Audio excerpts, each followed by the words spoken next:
This episode is brought to you by Perspective Space, a community gathering venue in Encinitas, California that fosters mindfulness, sustainability, creative expression, and connection. More about them later.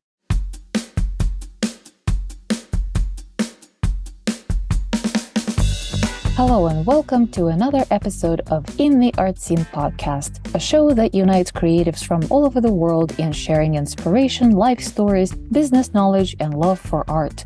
I'm your host, Galina Marquez, and I invite you to explore a new angle of the multifaceted world of arts and creativity. As always, the show notes will be on our website, intheartscene.com. And now, let me introduce my guest. Hello, everybody. Welcome back to In the Art Scene podcast. And today is another special episode, like every episode. But today is the first time I am actually going to talk to a music band. I had some artists who were also musicians on the podcast and never got to talk about their music because my musical literacy is, not that great. But this band is going to be mind-blowing for you, and I promise you there will be a part about visual arts as well. So welcome October Project. We're recording in November, but I understand that you guys just celebrated in October your 30th anniversary. So Marina and Julie from October Project, please introduce yourself and let's talk about your music and your new song and the music video, which is super exciting. Hi. Marina, you want to go first? Okay, sure. Hey, hi, Galina. It's Marina. Belica. Hi, Marina. So nice to meet you. Nice to meet you too. Fantastic. I'm really glad that you guys reached out to me because I wanted to have musicians on the podcast for the longest time, but because my passion and my interest mostly arts, I just don't have any connections in the music world. So I'm really excited to talk to you today. And I apologize in advance because I probably will look like, a deer in a headlight when you're talking about music stuff. But I love when my guests are geeking on their craft and on their art. So yeah, just feel free and talk away. So how did you guys become an October Project, and what is October Project? Well, we really date back with each other because Marina and I met as teenagers and have been best friends ever since. And we write in a group with my husband, who is also like a best friend of Marina's. And we started the project right out of college, and it ended up growing and including other people. And it sometimes grows out, and we have a lot of collaborators, and sometimes it's just the three of us. But basically, the idea was that to create music we would love to hear, and we love classically inflected pop music with great poetry and beautiful harmonies. And so as we started to put that into the world, we started to gain a local audience of New Yorkers. And then, it just became something that was nourished by live performances and we always collaborated with other artists to put together salons and evenings, and, just the feeling that you would go out for an evening of music and there would be others who, joined you and became aware of you through another artist. And so we always did that. Then we got signed by a major label, Sony Music. And we always had an affinity with artists who were struggling to come to awareness like we were. And we connected with an artist, Sarah McLachlan, when we were coming out. And at that time, women would not tour with other women. And so I reached out to every female artist in the country to say, hey, would you tour with us? Would you tour with us? And she was the only one that said yes. So that turned into quite the thing. And Marina went on that tour, and you could talk a little bit about that, Marina. But then as a result of that, larger experience, we sort of became career artists. And when the music business really shifted and changed with streaming services, we continued as independent artists. So Marina, you want to talk a little bit about how we've evolved since then? Sure. I mean, Julie speaks of a dramatic change in the music business, which is from when we started, where we were still selling CDs and cassettes, to where we are now, which is an album is practically anachronistic. People don't even think in terms of an experience, an hour-long experience, which is what an album always was for us growing up. So we've had a number of projects that we've done as independent artists. Many of them, as Julie mentioned, involving other singers, other collaborators. Especially during COVID, this was such a difficult time. We decided we would try something brand new, which was to do virtual choirs, because people were so locked into their own homes, literally. It was devastating for artists. There was no communion of expression. So we gathered artists up in their living rooms one at a time and said, listen, we can imagine that we're together and we'll all create our recordings. And then we found someone to mix it all together and create a video piece. So we wound up having enormous acclaim and attention for the virtual choirs that we produced. The first one being quite controversial because it was about a song entitled Joy. So now Julie Flanders is the lyricist, and Emil Adler, her husband, is the composer. So they write all of the material. I'm the lucky one who gets to sing it. But in this case, we invited 163 people from around the world, 18 countries, to come sing and perform with us on our virtual choir. And we had no idea what we were doing. We had no idea how complicated it would be. We just knew it had to happen because people needed joy. They needed to imagine it, even though we weren't feeling it. And it really made an impact. So, Gluttons for Punishment, we decided we needed to do it again after COVID.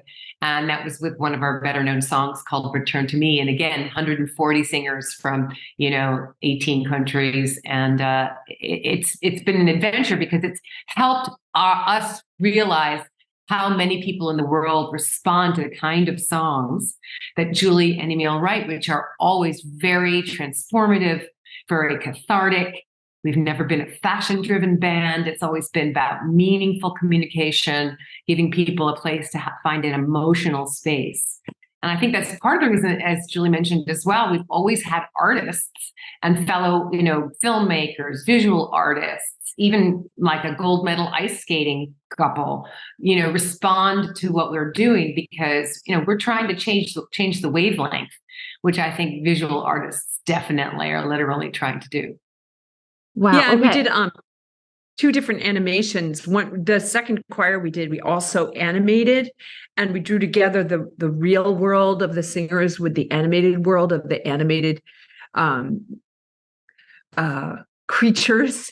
And what we wanted to represent was presence and absence, and this whole idea of being virtual versus being real, or being, locked in your little space in a city versus like a week before lockdown, we did a concert with 200 people on stage. It was probably a super spreader event that we didn't know, but we did a, live concert with adults and children and all kinds of musicianship. And then poof, nothing for any musicians that we knew. Wow, that sounds really like whatever you guys do, you are creating a full experience for like several senses at a time. It's a visual, it's audible, and in the way with the Ukrainian artist that you've been working on your latest project, it's kind of even tactile, right? Because she's a sand artist. But we will get to it. I feel like we have jumped a little bit ahead, and I meant to ask you a little bit about your backgrounds and see. Julie, thank you for a little bit of a background that you've known each other since you were teenagers, you were best friends, still, and you're still working together. And I understand that you live in different parts of the country now, right? Well, not so far. We're both now residing in Connecticut, but okay. On different sides of the state. Well, it's still a distance, right? Yeah, and it's harder. We used to be together in New York City. It was so easy. Yeah. And you're still doing your music together. I mean, thanks for the technology, but so I wanted to talk a little bit about you. At some point you said that you were a career artist, but I also know that you guys have, day jobs like a lot of artists do. Can you talk a little bit about that? Marina, can we start with you? Well, I at the same time that the band was becoming better known, I was working in a music management office at the time, which I felt was a good adjunct because I was learning how to read music publishing contracts and recording contracts and working with booking agents. And so I've been able to translate that time. I worked for someone who at the time was called the King of New Age. His name was Andreas Vollenweider. He is a harp player from Switzerland. And when New Age became a term for music, he was at the top of the mountain. He was what everybody aspired to be. And he's really a lovely man, and he's very spiritual and very philosophical. And so his music was definitely akin to what we tried to do, which is to be meaningful. And so I learned a lot in that process. And even today now, I continue to freelance occasionally with artists who need someone who can read that contract and tell them what they need to be concerned about. I'm not a lawyer. I just have a lot of experience reading those sorts of things. But I also have twins who are 17 years old and about to go to college. And so that's been a big, big effort. Julie and I were speaking earlier today about how motherhood is so undervalued, and the amount of time and blood, sweat, and tears that goes into that isn't necessarily recognized in the way that we feel is due. So I have given a lot of my time in these last 17 years to seeing that they get off to great lives, which they're about to do. I'm about to be an empty nester, which is going to be an confronting but exciting time, because I know that I can return to myself in lots of ways. But yeah, that's sort of my trajectory has been mom, and then freelancing in the music, consulting area, but always dedicated to what can Julie and I continue to do and achieve the impossible. I echo you. I have 18 months old on my hands. Oh, yeah. Wow. What a beautiful age. Wow. It is. He is extremely active, and I applaud you to have both and handle both, because I cannot imagine having two of my sons running around, because even one is amazing. Is a lot. And yes, it is really challenging, and it's a super rewarding feeling for being responsible for raising a decent human being, and providing all those experiences and joy, and making sure that he is growing up in with a view of the world that we aspire to create, right? But also, focusing on your art, on work, on career, on the house, on all of that at the same time is really undervalued. I absolutely understand where you're coming from. Yeah, and I think it hits women artists especially hard, because already the arts are devalued in terms of it is what gives value to everything in the world. There's nothing that people really go to or purchase or want or enjoy that isn't artistic. Nobody would go on the internet without music, and nobody would want. I mean, we have color, and we have artists, and we have designers, and so my background's a little bit different, because my main instrument is words and conceiving experiences. So I kind of that's where I live. And my training is in trance states, hypnosis, flow states, peak performance, neurolinguistics, embodied neuroscience, and, the kind of the physical and embodiment tools of the artist across many different forms of expression. And so I've also been fortunate to just, because I've always worked word of mouth, I've had a lot of people that are not artists come to me. And that's a wonderful and exciting thing, to help people who are in business to access the creativity it requires to make impossible dreams come true. So I have worked my entire adult life, helping people sort of achieve things that were meaningful to them. So the great thing about both careers is that, both of them have this miraculous quality. But as a writer, as a poet, and as a person who's been producing a lot of work at the highest possible level, it's very disconcerting that artists do not get paid, and that, for example, Spotify pays 0.003 cents per stream. Mm-hmm. So if you stream 1 million streams, then the artist that has put the work up there and the work into getting a listening audience will get $4,000 to split.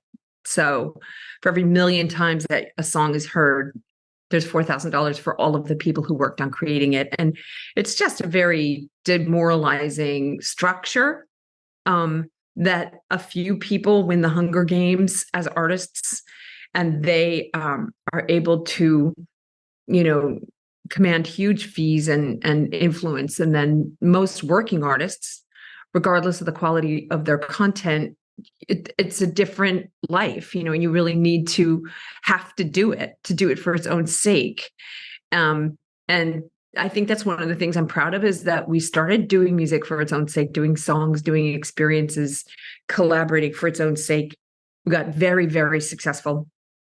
And I think it's because the true success is to do things for their own sake, and then to figure out ways to put them in the world. And I would say that as a working artist, the greatest frustration we have is that there's a lot of gatekeeping that prevents an artist from reaching their audience, right? Like, here we are talking and whatever, but if to move this in the world will be us doing it, making sure that people know about it and can hear it, and the right people can have a sense of nourishment from work that's being given to them. But so much of what happens is really like, how many ads can you buy, or what's your SEO, or all these things that require us a knowledge of the marketplace and an ability to pay for awareness. That's challenging for artists. Galina, we've spoken often about the almost painful irony that these mega portals, who don't have any reason to exist without the creative content, make the money. The portals make the money, and the content without which they have no existence is not paid.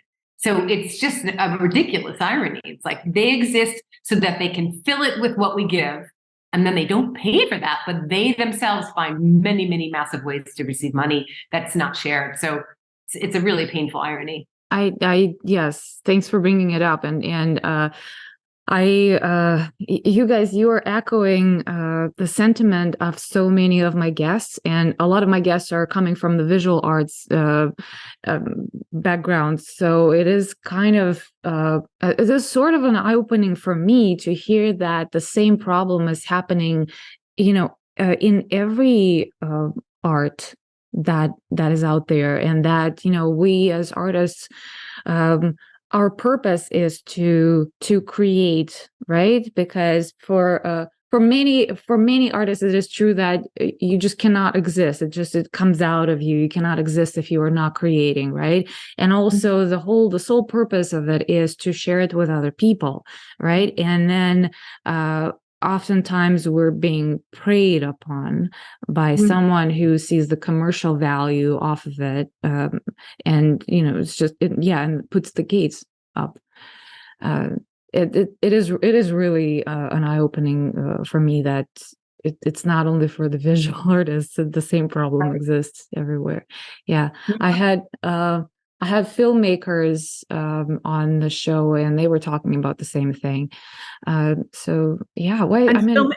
is expensive. It's expensive to move film in the world, just even to get it submitted to contests, or even to, finish the work and be able to buy the equipment that you need. Those things, that requires an investment not only of time and brilliance, which the artist has to buy for themselves, because who else has to work full time to work full time? It's a pretty stunning arrangement. It's absolutely that amazes me at the level I cannot even describe. I don't have that many words in English to describe it. I'm sure you do in your native tongue. My God. My parents are from Slovakia, and anytime my father needed to really get cursed, it was always in Slovak. Yes, but it's not, But I do want to say, Galina, I noticed your merch speaks to this. Galina has merch on her site that's like, if I wanted to make money, I would have been an accountant. Yes, actually, well, thanks for bringing it up, actually, and thanks for looking into it, because I'm doing a really poor job promoting this, but I do have a collection on the website that all of those quotes are actually from my guests. Wow. Yes. That's great. So it's That's not, great.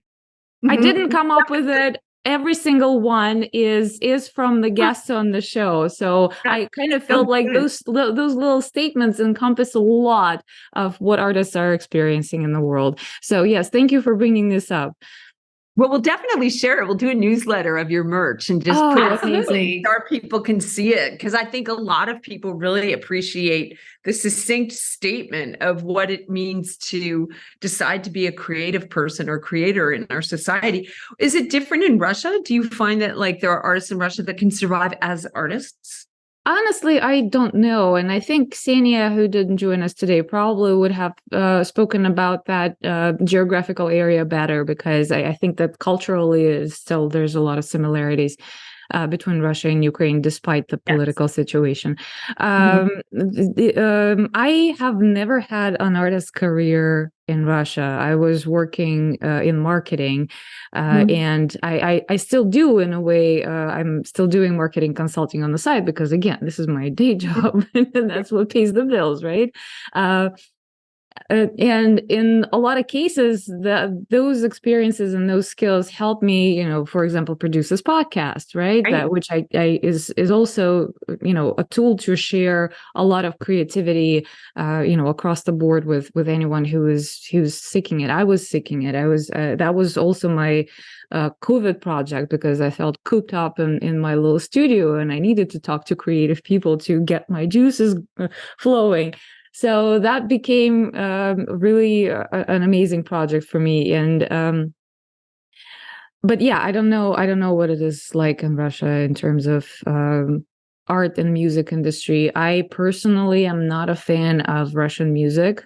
Never was. I feel like Russian pop music is a very cheap product, but that's my personal opinion. And if any of the Russian music fans are listening, which I doubt there will be any, but if there are any, you guys, I am really sorry. This is just my personal opinion. And again, I don't know enough about music industry and music production to speak,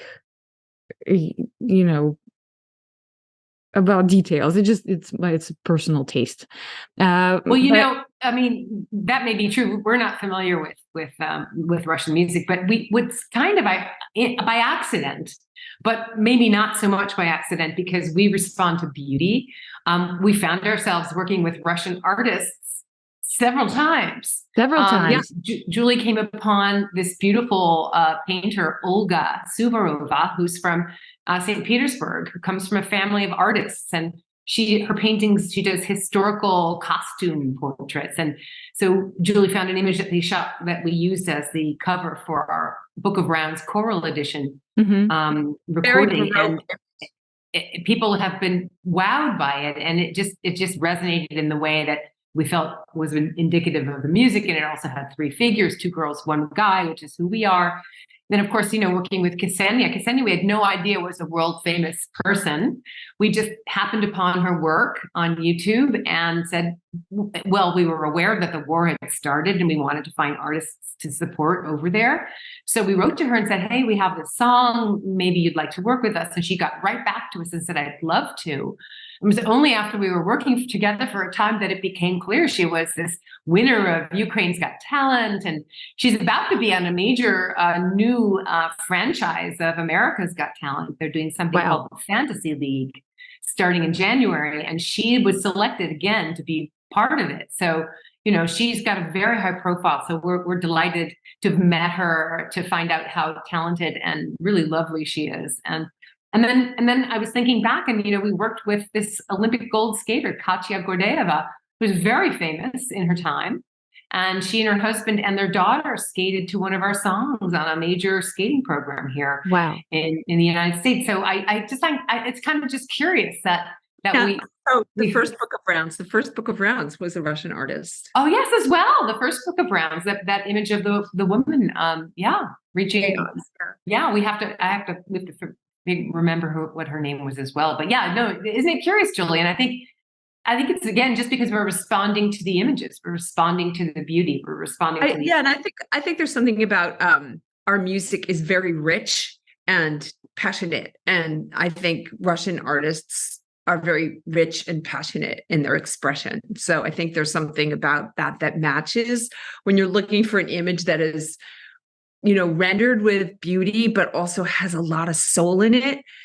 I go to the image first. We don't know who the artist is when we find something amazing, but it's pretty stunning that should go that way. Yeah. Now, one notable exception is the artist for the new album we have coming out next year in spring, called The Ghost of Childhood. Julie came upon the work of an American artist named Ali Kavanaugh, and her portrait of a young girl is our portrait image on the cover of our album. And the watercolor artist is immensely well known for the kind of art that she makes, and she's come up with her own medium. I think I wrote it down. It's called a modern fresco process that she works with. Yes. So I am well aware of her work. So I've heard actually her talk on another art podcast, and she is kind of using this water medium on the plastered board. So the fluid color is almost like transparent. They're flowing, and then they're kind of sinking into the absorbent the material that the plaster. Yeah, so it really creates very interesting images, and she's very well known for that. And so speaking of your work and your collaboration with the artists, I mean, you just made so many references that I would really love to showcase in the show notes. So if you can share the images that you were referring to and the links to the artists that you were referring to, I will make sure to put them in the links and references part of the show notes so you guys can enjoy them too. And I think I can still speak about, so I cannot talk about what it is like to be an artist in Russia and Ukraine in terms of career, but I do have an opinion that, again, it is sort of my opinion, but it's also supported by some other professional opinions in the world. So visual arts education is traditionally very strong. And it is traditionally very classical, and your music is really it really embodies that feeling. It's very melodic. It's rich in lyrics. So it does. I can see why you are drawn to that kind of imagery and that type of artist. So it is really not surprising for me that that's what you are trying to bring to enrich the experience of your audience. And this is amazing. Oh, love it. Galina, when I hear you say that, I think of not just beauty, but craft. Right, the training that goes behind every artist that we selected is deep. I can let you know that Julie is a poetry and literature major from Yale University and also a classically trained pianist. Emil is a classically trained pianist with a master's in composition and theory. They are craftsmen at the fundamental level who also have the spark of genius. Right, so if you have that underpinning, what you feed into it has that much more heft, I think. I myself also, my mom was an opera singer. I was a classically trained pianist as well. So I think the discipline of that and also the grounding of that is a really fortunate platform to move wherever you're going to move from there. Yeah, Marina, I really love the way you put it in, that, the discipline and the training, it's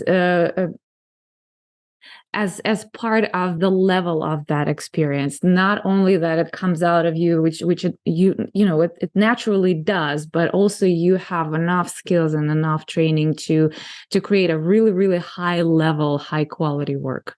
Yes. Yeah, thank you. Thank you. The other thing I want to say, Julie, because of her experience in hypnotherapy and trance, she really is looking at, and when she's writing her lyrics and poetry, she's really looking at a transformational experience for people. It's like a catharsis also. So providing, a space for people to have an emotional release, right? And I said to her today, you know what? I realize what you do. It's like kintsugi, which is the Japanese art of making shattered pieces whole again. Yes. And I thought, oh my God, that is the best metaphor for Julie Flanders and Emil Adler's songwriting I have ever heard in my life. I think that's exactly what they do. I mean, they fill the shattered pieces with gold, and people find you would be amazed to read the kinds of notes we've gotten from people, helping people through very devastating times, and how we've been a companion. The music that we write has been a companion. So I think even though the economic return is negligible, the reason we're doing this is so much greater. And the kind of feedback we get is what allows us and nourishes us to continue. I just was tagging on to that, Marina, to mention we were contacted by someone whose first experience of our music was after his son died. Oh. His son disappeared on one of the Great Lakes, and the body just was gone. And he had a lot of children, and they were just in such mourning. And they came across our music many years ago. And then he sort of persisted in his love of the music and wrote to us to say that his life, his retirement, he is a PhD in training teachers.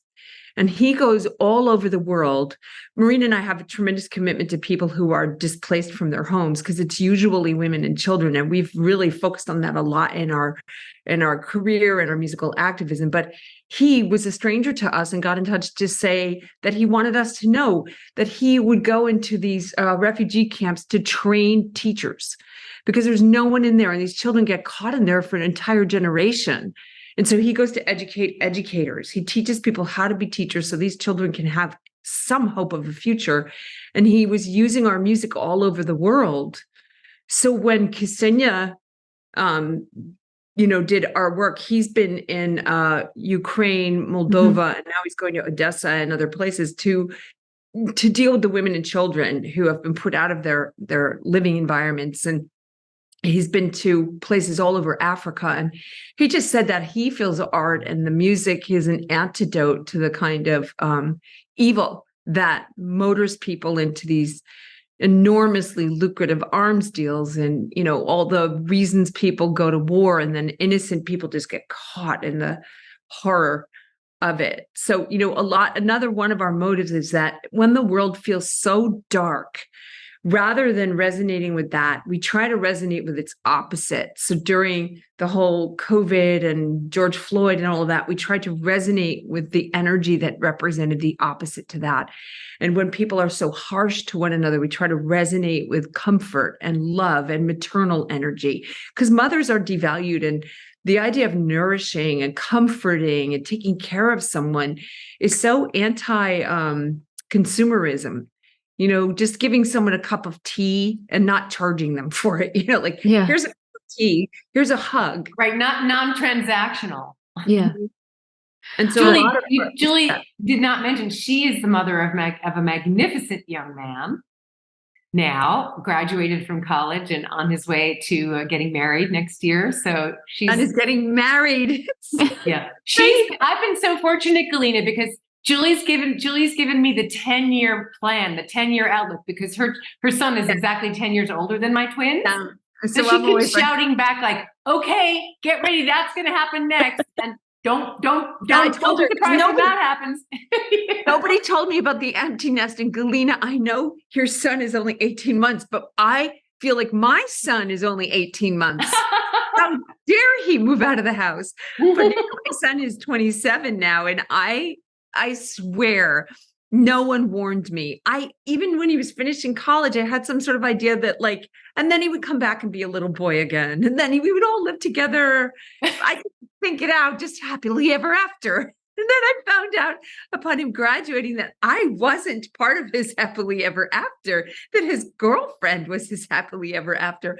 So I had to adjust, not because I thought it was great and I love her, but I just was like, but what about me? Yeah. I would love to talk to you guys offline about it, so you can give me a lot of advice. Okay, Because I have no idea what's coming next. And, even the last 18 months was such a like the swirl of everything, Oh, it is. Those first 18 months are unbelievable. They're unbelievable. It is. Now I have a boy and a girl, so I have a very interesting sociological study of my own here, comparing the boy and the girl. And I will say, being the mother of a son, I think is a very particular experience, very eye-opening in a lot of ways. And, you realize how much is possible insofar as what you can nurture in that little male being. Yeah. Right. Yeah. And after a certain time, you can only give as much as you can give before he goes off into the world and the world gives it what it's going to give to that child. But, I always feel like that mother-son bond at its healthiest is probably one of the main ways that the world can be saved. Right. Yes, I want to make a comment about that, and then I have a question before I forget, because we're getting sidetracked, which is great. The motherhood is still something that needs to be talked about, and I think artists are the ones who, because artists can change the world. It's a very healthy emotional outlet, and artist mothers, martyrs. I just invented a new word. Martyrs. Right. Yes.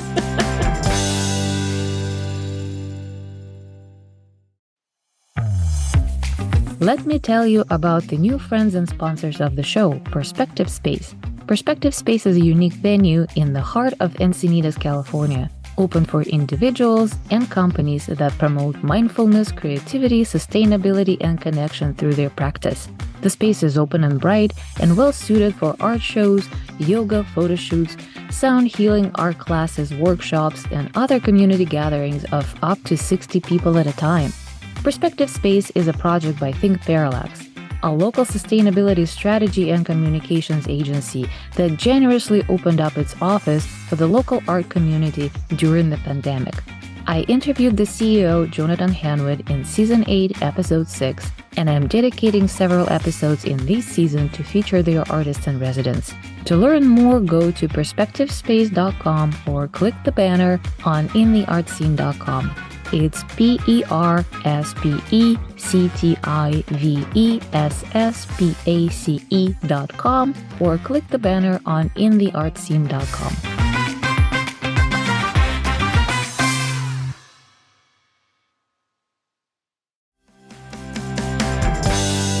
Have a chance of instilling it into our children. And when I was pregnant, before we knew that we have a son, my husband made a comment like, "Oh, I wish we have a girl so we can proudly raise a strong and independent woman in this world where being a woman is a challenge."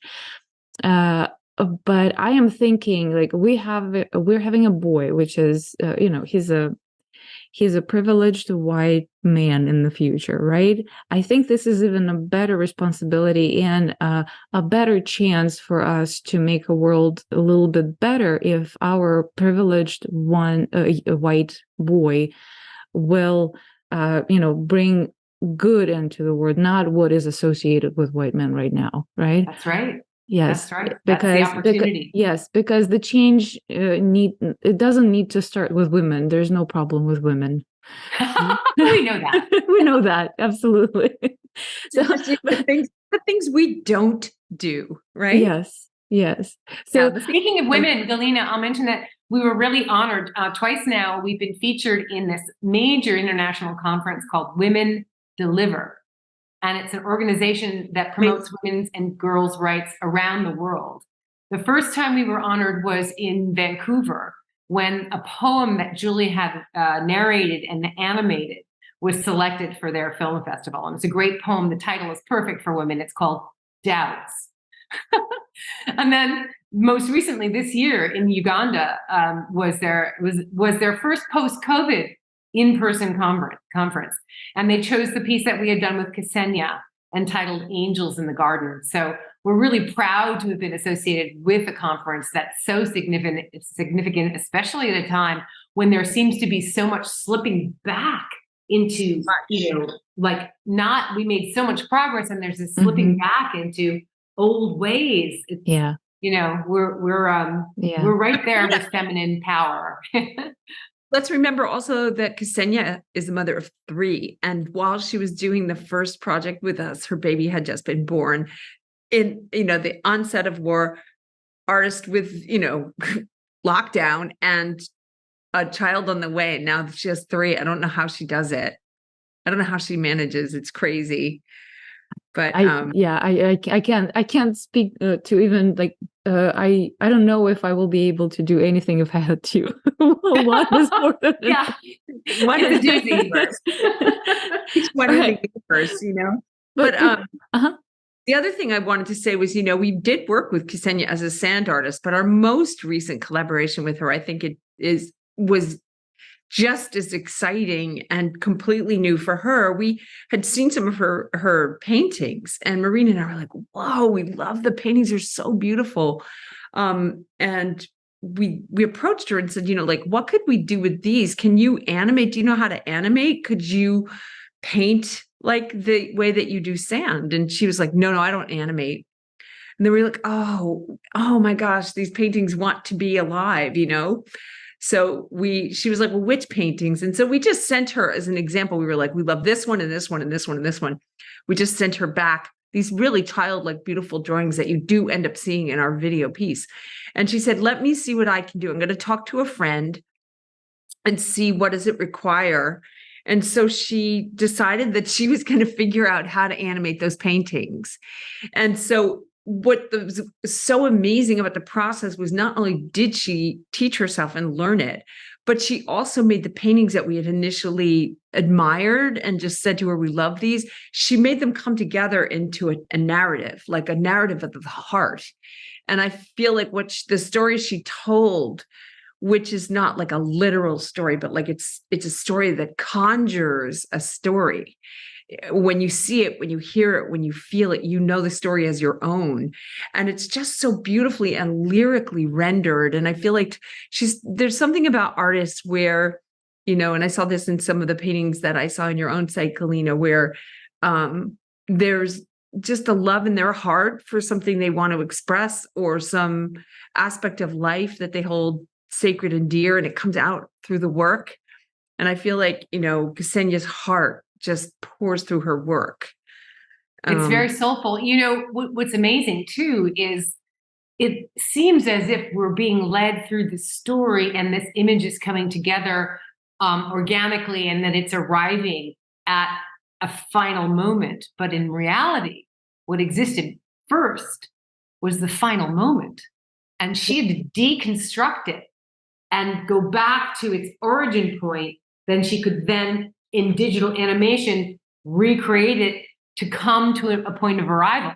So it's really quite miraculous what she did. It took her months to do, working with an animator. But people who you'd never appreciate how extraordinary the actual rendering of this was.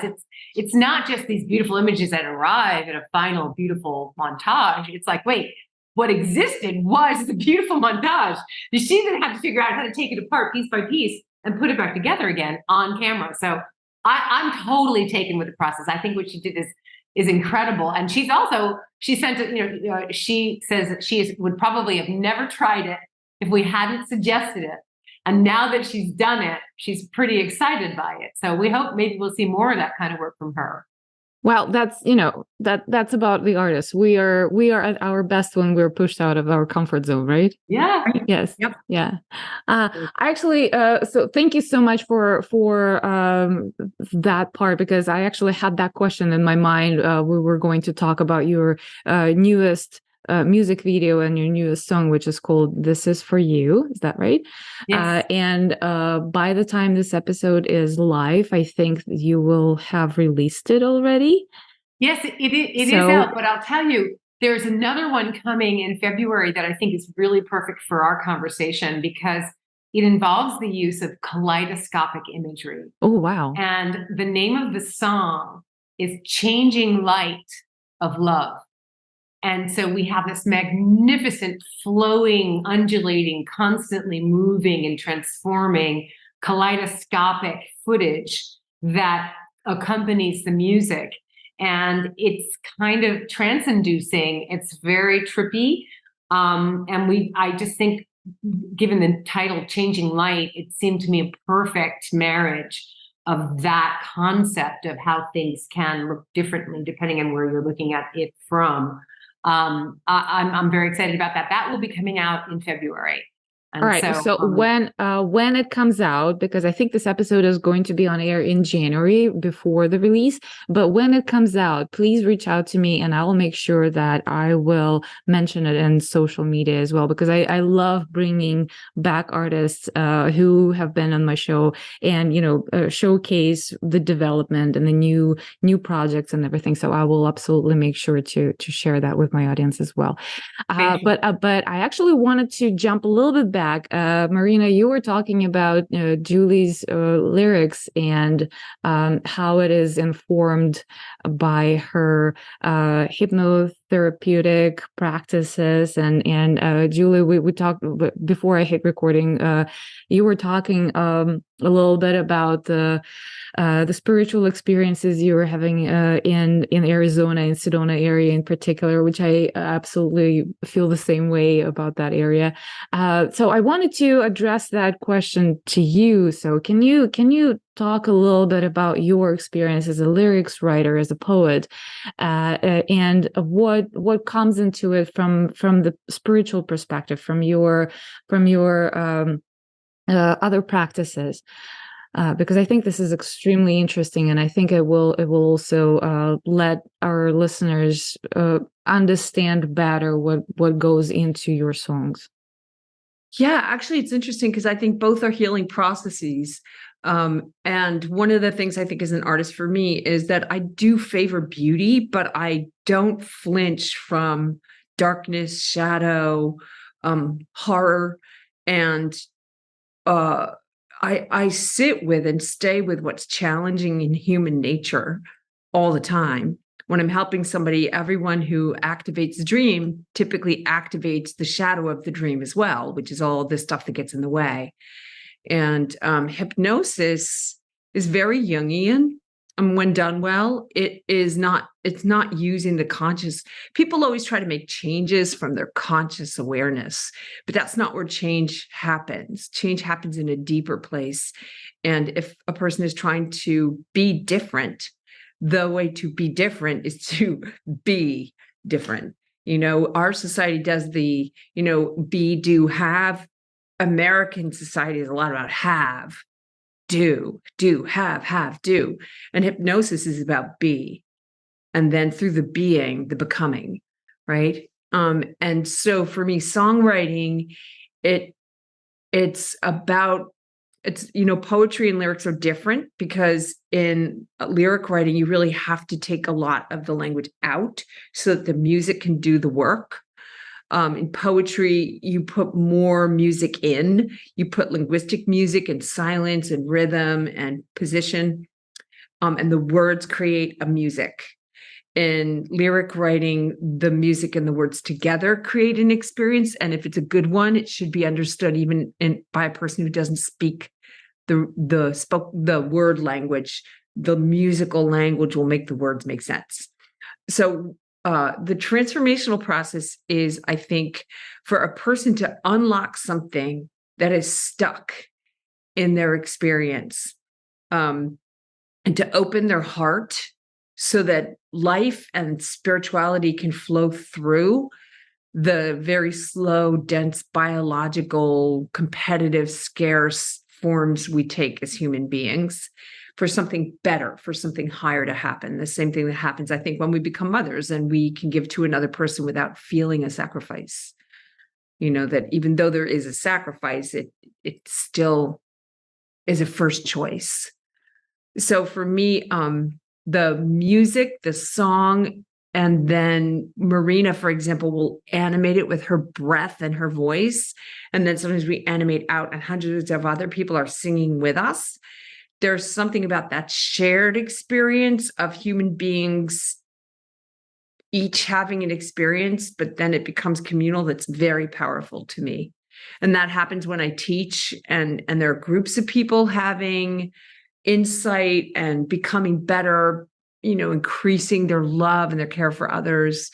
And then I believe through music, a lot of times Emil's music is so penetrating to the heart that it just hits this chakra and there's no stopping it. It's going to go in there.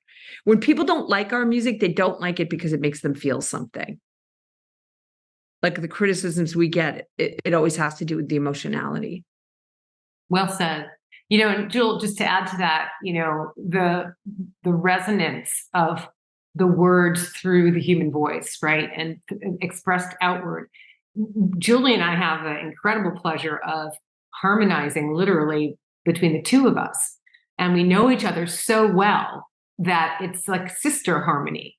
It's not the kind of harmony you just get between two singers who join a band, right? It's a very, very deep and connective tissue between the vocal lines that we sing. So I think that there's some magic in that as well. And the voice does. I'm sorry. Yeah, I was just going to make a comment that it does sound like you were really when you're harmonizing, you're holding the space. It's not just the craft. You're holding the space, and those online choir projects that you did. First of all, I mean, this is amazing, and I feel like COVID, with all its horrors, was such a productive time for a lot of artists because we were forced to come out of our comfort zones and figure something out, right? And still be in the community. And then two of you, and your husband, three of you, holding a space for hundreds of people online to create that, the beautiful music that is going to affect hundreds others who are listening to it. It's absolutely fantastic. Thanks, Kseniya. I should mention that also during COVID, Julie composed a work with a Venezuelan composer named Carlos Cordero called Holding Our Breath, which obviously perfect title. And it won a national prize. It won something called the Genesis Prize from the American Choral Directors Association. And that piece has gone on this year. Early this year, it was performed at the Kennedy Center and at Carnegie Hall. Wow. So she's, the work, as you say, the work that emanated from a place of great trial has been extremely meaningful and received in that way. Yeah, because New York was a very tough place to be during COVID, I have to say. It was really difficult. And I think about one thing that is amazing to me is Holding Our Breath was performed at the Kennedy Center, and everyone singing it was a stranger to me. So they only knew the work. They didn't know me. They didn't know anything. And then when they sang the work starts with gasping and ends in a sigh. So we were using the idea of breath, and having breath and losing breath, and people couldn't breathe. And then, George Floyd's last words, as many men who asphyxiate, was, I can't breathe. I can't breathe. So we built a piece around that, but we started it with this gasping that sounded kind of like this. Like an interrupted breath. And it was so astonishing to hear a powerful group of singers at the Kennedy Center gasping prior to singing, and then the singing healing all the way through. And then they just brought it into another piece that worked with it. And I completely forgot I had any connection to the piece except as an audience member. And then the woman who did the first gasp and I were talking, and she was telling me about the singing of the piece. It was the first piece they had sung after COVID. And she told me she has asthma, very severe asthma. She's a teacher. And she said that she's had times in her life where suddenly she couldn't take her next breath.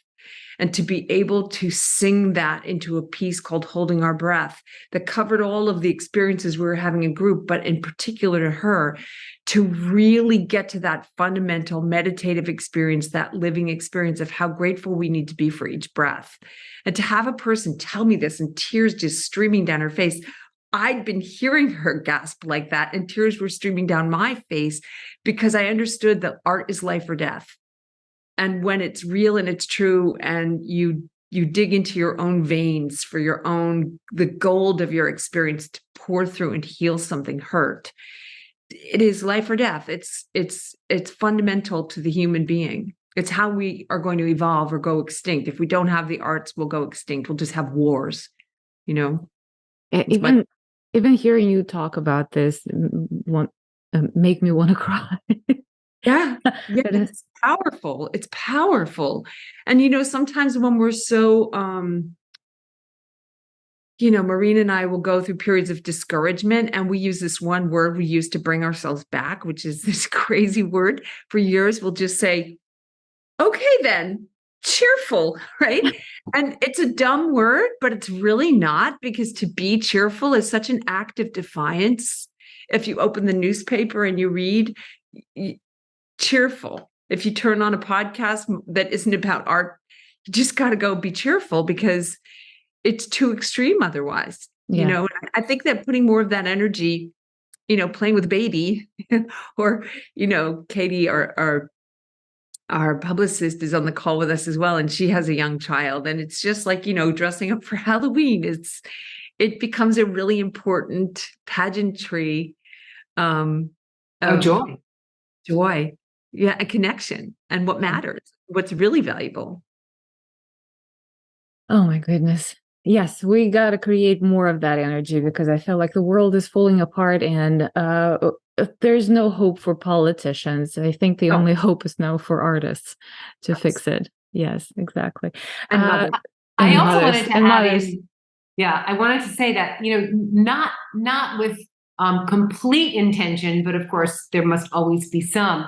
I do notice that many of the artists we've worked with are women, visual artists, definitely, but even performing artists, as I said, the skater Katya Gudeva, but also fantastic cellist, Israeli cellist named Maya Beiser. I mean, we I don't think that we said it has to be a woman, but it winds up being a woman, So I think there's a shared respect and admiration for anyone who's had the audacity to pursue a career in the arts, whatever media. Yeah. Oh goodness, we are at the top of the hour, but I still want to take a few minutes and talk to you about your advocacy work. Because you mentioned it a little bit earlier, and I want to dig a little bit deeper into it and learn more of what you were doing, especially with misplaced mothers and children. Sure. Well, the most recent one is because of our association with Kseniya and the situation in Ukraine. So there's an incredible organization called the International Rescue Committee, IRC. And they operate around the world, and people can contribute on a general level to everything they do, or they sometimes let you target your donations. And so we felt at the time, it was just as the war was beginning. We created, the song was Angels in the Garden. And so we created Angels for Ukraine as a fundraiser that we could make our audience aware of and encourage them to donate, because their efforts are literally humanitarian. Food in the wintertime, blankets, heaters, mobile medical units, classes for children, mental health treatment for people. And, so it's very much taking care of the innocents, right? So we were very moved, and it was easy for us to organize. And we're just we're just a portal. We're just like, press here and you'll go right in to your money goes to the International Rescue Committee. And I'm sure you're aware that, there are organizations that track charities and make sure that they're legitimate and that the money is going where it's supposed to. And so the IRC is all that.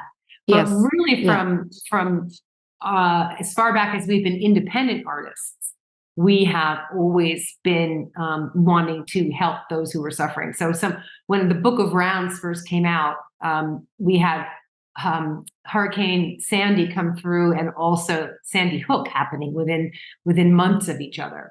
And so we created a CD, we sold, and we gave proceeds toward American Red Cross for the hurricane victims and then had actually very specific fundraisers for families whose children were killed in Sandy Hook. So we've just always been looking for where can we add, not only we figure the music provides solace, we're pretty dedicated to that, but where can we also now provide tangible assistance? And so we've kind of marked our way through time as independent artists with various efforts to help, sometimes specifically and sometimes in a general fashion. My parents were, I never really thought of them this way, but my parents were refugees.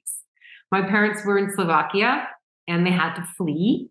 This was really at the inception of the communist takeover of that country. So long ago now, but they came to America not knowing anyone, not knowing the language, but they never, ever used that word in their conversations with their children. Never. We were just people. They raised their children to be American. We weren't even taught the native language. We were totally to be assimilated and to be here and to live a life of liberty. Well, but we were very familiar with things like the sanctity of liberty, and at the same time, love for their native country, deep love and attachment to what was beautiful there. So I think the idea of helping people who have been displaced, it really was Julie was like, your mom and dad were refugees. I'm like, oh my God. I mean, I just never thought of it that way. So I know that it's become a particular inspiration for me, but I think that it's just native to us to want to give and help in the ways that we can. And also because I think women and children often get blamed for what's done to them. So you're pushed out of your home, you're pushed out of your country, or you're pushed out in some way. And then people look at you like you've caused it, or it's your fault, or, the opening awareness is as important as people like becoming aware of what the actual human story is versus the political story. Because Galina, you were saying, obviously the politicians aren't going to do it. And when we try to avoid the political, because for us, it isn't. It's a human being, and their origin point will give them a point of view, but we don't know what that point of view is. We just know that there's something higher than whatever's going on that causes conflict. There's always something higher than the conflict. And usually if you keep chunking up until you get to the highest possible, it's going to be love. So if we always keep going back to love, then, we try to bring the work to come through that, and not through conflict or divisiveness or taking a side, or it's really more a call to the higher part of a human spirit that remembers that we're all really essentially one family. And if we don't figure that out, there won't be a planet to reside upon. Julie, from what you said, it also reminds me that not only is love what connects us most, but I heard it said, and I mentioned to Julie, it's loss. Mm-hmm. Loss. Everyone understands loss. Everyone understands love. Everyone understands loss. And that's probably where our music most finds its nexus, somewhere where love and loss connect, that the meaning that comes to life through love and through the fragility of our circumstance. That's kind of really what I think is at the heart of what we do in all of its aspects. Well, ladies, thank you so much for what you do. I really feel like it was one of the most powerful and inspirational conversations in this season. And I'm really grateful for Katie to reach out to me and pitch you on a podcast. And I'm sorry it took me a little bit to respond. Hi, Katie.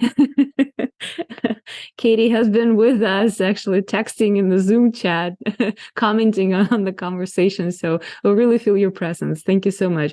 So the reason it actually took me a little while is because as I said, my musical literacy is, practically non-existent. But my husband is a musician, and I wanted, we started this podcast, the very first season we've done together. And I thought that he would want to be a part of this. And I wanted him to actually, speak knowledgeably about music to you guys, so you can, I felt like he could bring more value, and also on the advocacy side of it. I think you and my husband would have a lot of in common. He's very much involved in the gun violence prevention movement here in San Diego. His face is on the news very frequently, especially when something happens.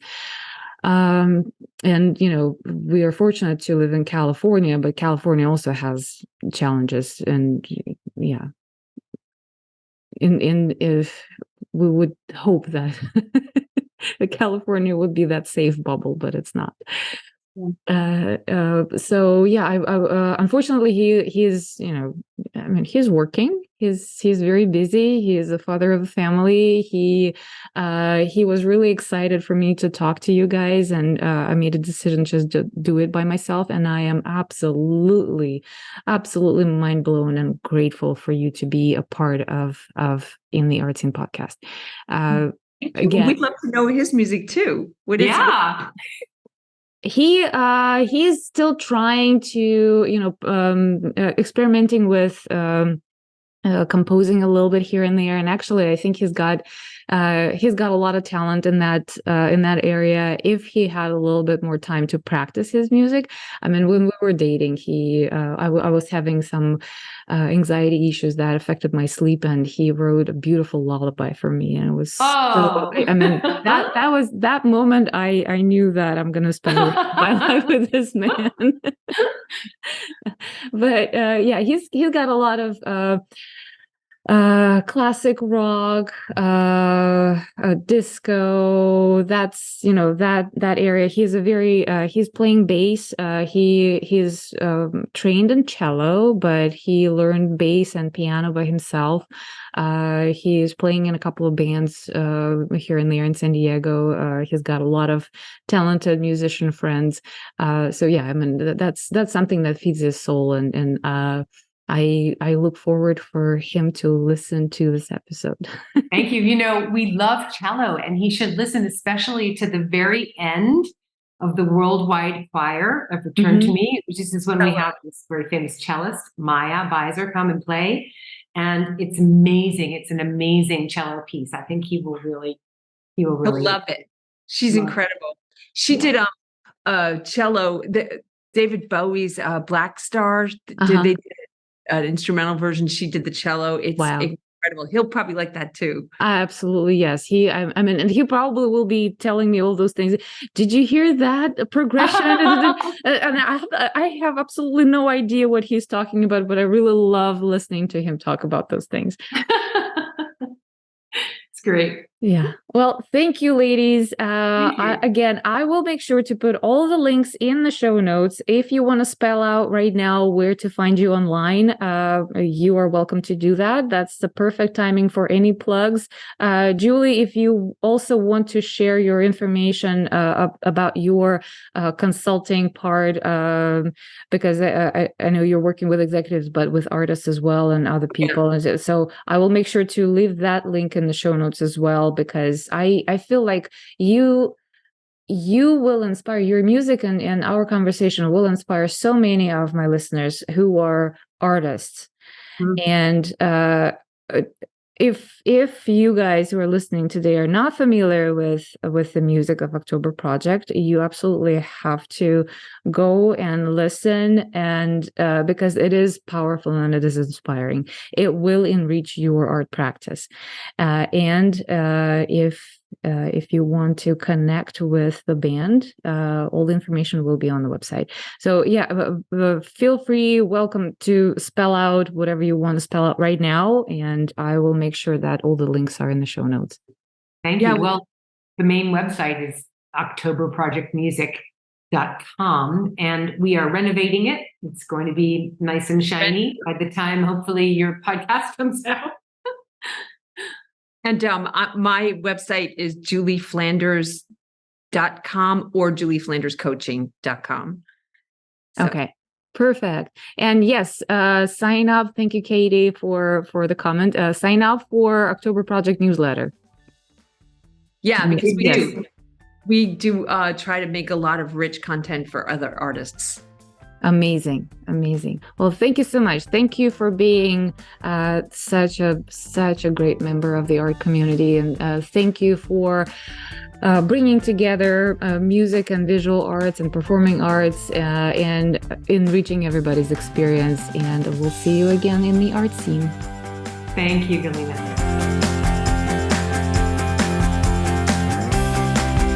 Thank you for joining me for this episode of In the Art Scene. Show us some love by sharing it with your friends and giving it a raving 5-star review wherever you listen to your podcasts. You can support the show by donating through Buy Me a Coffee or purchasing our merch. Both links are available on our website, intheartscene.com, where you can also find the show notes for each episode. Have an inspiring day, and I will see you next time in the Art Scene.